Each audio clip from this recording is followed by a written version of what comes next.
Kahit saan man tayo makarating sa ating buhay, sa ating trabaho, sa ating mga anak buhay, pero naniniwala talaga pa rin ako sa kasabihan na kahit saan tayo makarating, uuwi at uuwi pa rin tayo sa pinanggalingan natin.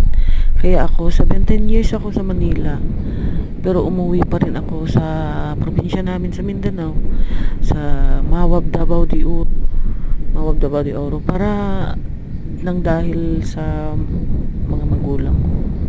Kasi pag emergency, nandun ako sa Manila. Tapos pag emergency, paano na lang pag wala akong pera. Katulad nung nangyari sa kapatid ko na biglang nawala.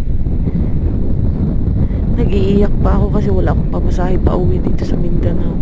Kaya nag-decide ako talaga na umuwi na lang ako dito sa probinsya, sa Mindanao, para matingnan-tingnan ko rin yung nanay ko. Ngayon matanda na, hindi na makalakad, pipilay-pilay na, tsaka wala siyang kasama sa buhay. Buti na lang nandun din yung mga kapatid kong dalawang lalaki para alagaan din yung matanda. Malapit-lapit lang din naman yung bahay nung kuya namin. Sinisilip-silip din niya yung matanda tsaka yung punso namin. Andun naman talaga, sa kanya naman talaga yung bahay na yun natin rin. Nandun nakatira yung matanda. Thank you sa buhay.